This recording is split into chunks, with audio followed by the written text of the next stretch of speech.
স্বাগতম দর্শক, ক্রিক ফ্রেঞ্জিতে আমি তাসফিক পলক আপনাদের স্বাগত জানাচ্ছি শারজাহ ক্রিকেট স্টেডিয়াম থেকে। এই মাঠেই বাংলাদেশ দল এবং আফগানিস্তান দল দুই দলই মুখোমুখি হচ্ছে 3 ম্যাচের টি-20 সিরিজে। এশিয়া কাপের পরপরই বাংলাদেশ দল খেলতে নামছে আফগানিস্তানের বিপক্ষে সিরিজ, আর সেই সিরিজটি শুরু হবে আগামীকাল অর্থাৎ 2 অক্টোবর থেকে বাংলাদেশ সময় রাত 9টায়, স্থানীয় সময় সন্ধ্যা 7টা থেকে। আর সেই সিরিজকে সামনে রেখে বাংলাদেশ দল ইতিমধ্যে 2 দিনের অনুশীলন সেশন করেছে। আজকে প্রেস কনফারেন্স এবং ট্রফি উন্মোচন হয়েছে। বাংলাদেশের অধিনায়ক জাকের আলী অনিক এবং আফগানিস্তানের অধিনায়ক রশিদ খান দুজনই এসেছেন, ট্রফি উন্মোচন করেছেন এবং প্রেস কনফারেন্সে তাদের ম্যাচ নিয়ে তাদের নিজেদের ভাবনার কথা তুলে ধরেছেন এবং এশিয়া কাপের ব্যর্থতা নিয়ে কথা বলেছেন। যেহেতু বাংলাদেশ পাকিস্তানের বিপক্ষে হেরে ফাইনালে খেলতে পারেনি, বাংলাদেশের কষ্টটা তাই অনেক বেশি তরতাজা। আর আফগানিস্তানের কষ্ট, তারা রান রেটের মার পেচে শ্রীলঙ্কার বিপক্ষে ওই ম্যাচটা হেরে বাংলাদেশের সঙ্গে পেরে উঠতে না পেরে তারা এশিয়া কাপের আর সুপার 4-এ খেলতে পারেনি। ওয়ালটন এখন দেশের সীমানা পেরিয়ে পৌঁছে গিয়েছে 50টিরও বেশি দেশে।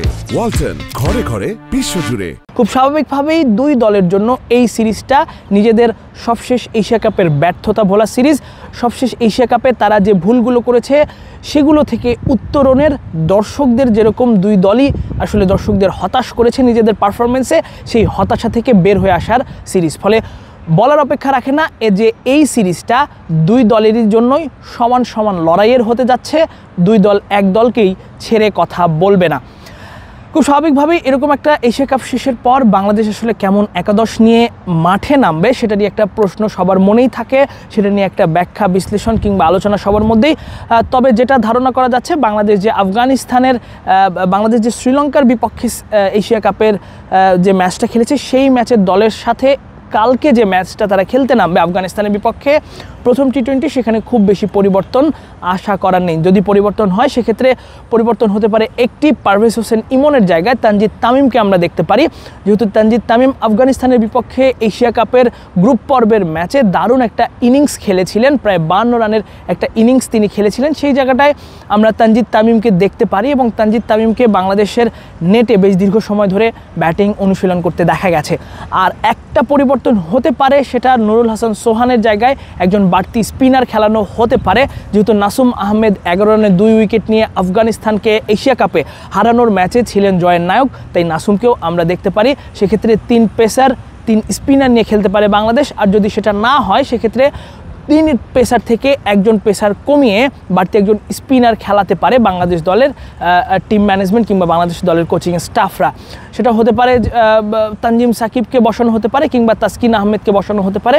সেক্ষেত্রে নাসুম আহমেদ আসতে পারে যদি ব্যাটিং অর্ডারে কোনো পরিবর্তন করতে না চায় বাংলাদেশ দল, যদি ব্যাটিং লাইন আপটা আসলে বড় নিয়ে খেলতে চায়। এবং এই সম্ভাবনাটাকে একেবারেই বাদ দেওয়া যাচ্ছে না, কারণ আমরা বাংলাদেশ দলের যে অনুশীলন দেখেছি সেখানে দেখেছি যে ব্যাটাররা দীর্ঘ সময় ধরে ব্যাটিং অনুশীলন করছেন এবং আজকে জাকের আলীও বলেছেন যে ব্যাটিং ব্যর্থতার কারণেই তারা এশিয়া কাপের ফাইনালে খেলতে পারেনি। তাই এই সিরিজে তাদের মূল ফোকাসটাই থাকবে ব্যাটিংয়ে ভালো করা, ব্যাটিংয়ে উন্নতি করা এবং ব্যাটিং দিয়েই আফগানিস্তানকে সিরিজ হারানো।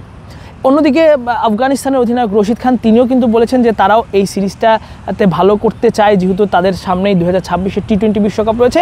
এই সিরিজ দিয়েই তাদের লক্ষ্য যে টি-20 বিশ্বকাপের প্রস্তুতিতে নামা। খুব স্বাভাবিকভাবেই আফগানিস্তানও আসলে বাংলাদেশ দলকে ছেড়ে কথা বলবে না। তবে এখানে বাংলাদেশের জন্য এই শারজাহ ক্রিকেট স্টেডিয়ামের সবথেকে বাংলাদেশের ব্যাটারদের জন্য সবথেকে সুবিধা হলো যে এখানকার মাঠটা কিন্তু আবুধাবি কিংবা দুবাইয়ের থেকে অনেক ছোট, বাউন্ডারি অনেক ছোট, তাই ব্যাটাররা চাইলে খুব সহজেই কিন্তু এখানে দ্রুত রান তুলতে পারবেন। আর সেক্ষেত্রে বাংলাদেশের ব্যাটারদের জন্য সবথেকে বড় বাধা হতে পারে আফগানিস্তানের স্পিনাররা।